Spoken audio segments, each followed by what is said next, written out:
Kassapa, the fire worshipper. At that time there lived in Uruvela the Jatilas, Brahmin hermits with matted hair, worshipping the fire and keeping a fire dragon, and Kassapa was their chief. Kassapa was renowned throughout all India, and his name was honored as one of the wisest men on earth and an authority on religion. And the Blessed One went to Kassapa of Uruvela the Jatila and said, "Let me stay a night in the room where you keep your sacred fire." Kassapa, seeing the Blessed One in his majesty and beauty, thought to himself, "This is a great Muni and a noble teacher.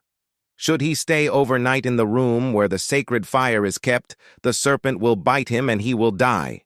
And he said, "I do not object to your staying overnight in the room where the sacred fire is kept, but the serpent lives there. He will kill you, and I should be sorry to see you perish." But the Buddha insisted, and Kassapa admitted him to the room where the sacred fire was kept. And the Blessed One sat down with body erect, surrounding himself with watchfulness. In the night the dragon came, belching forth in rage his fiery poison and filling the air with burning vapor, but could do him no harm, and the fire consumed itself while the world-honored one remained composed. And the venomous fiend became very wroth, so that he died in his anger. When Kassapa saw the light shining forth from the room, he said, "Alas, what misery! Truly, the countenance of Gautama the great Sakyamuni is beautiful, but the serpent will destroy him." In the morning, the Blessed One showed the dead body of the fiend to Kassapa, saying, "His fire has been conquered by my fire." And Kassapa thought to himself, "Sakyamuni is a great samana and possesses high powers, but he is not holy like me." There was in those days a festival, and Kassapa thought, "The people will come hither from all parts of the country and will see the great Sakyamuni. When he speaks to them, they will believe in him and abandon me." And he grew envious. When the day of the festival arrived, the Blessed One retired and did not come to Kassapa. And Kassapa went to the Buddha on the next morning and said, "Why did the great Sakyamuni not come?" The Tathagata replied, "Didst thou not think, O Kassapa, that it would be better if I stayed away from the festival?" And Kassapa was astonished and thought, "Great is Sakyamuni. He can read my most secret thoughts, but he is not holy like me." The Blessed One addressed Kassapa and said, "Thou seest the truth, but acceptest it not because of the envy that dwells in thy heart. Is envy holiness? Envy is the last remnant of self that has remained in thy mind. Thou art not holy, Kassapa.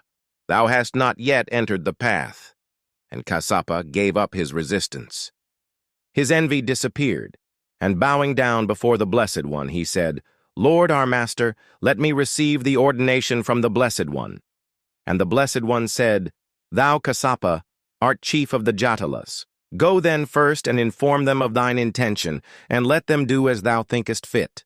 Then Kassapa went to the Jatilas and said, "I am anxious to lead a religious life under the direction of the great Sakyamuni, who is the Enlightened One, the Buddha. Do as ye think best." The Jatilas replied, "We have conceived a profound affection for the great Sakyamuni, and if thou wilt join his brotherhood, we will do likewise." The Jatilas of Uruvela now flung their paraphernalia of fire worship into the river and went to the Blessed One. Nadi Kassapa and Gaya Kassapa, brothers of the great Uruvela, Kassapa powerful men and chieftains among the people, were dwelling below on the stream. And when they saw the instruments used in fire worship floating in the river, they said, "Something has happened to our brother." And they came with their folk to Uruvela. Hearing what had happened, they too went to the Buddha. The Blessed One, seeing that the Jatilas of Nadi and Gaya, who had practiced severe austerities and worshipped fire, were now come to him, preached a sermon on fire and said, "Everything, O Jatilas, is burning. The eye is burning. All the senses are burning. Thoughts are burning. They are burning with the fire of lust. There is anger. There is ignorance. There is hatred. And as long as the fire finds inflammable things upon which it can feed, so long will it burn. And there will be birth and death, decay, grief, lamentation, suffering, despair, and sorrow. Considering this, a disciple of the Dharma will see the Four Noble Truths and walk in the eightfold path of holiness. He will become wary of his eye, wary of all his senses, wary of his thoughts. He will divest himself of passion and become free. He will be delivered from selfishness and attain the blessed state of Nirvana. And the Jatilas rejoiced and took refuge in the Buddha, the Dharma, and the Sangha.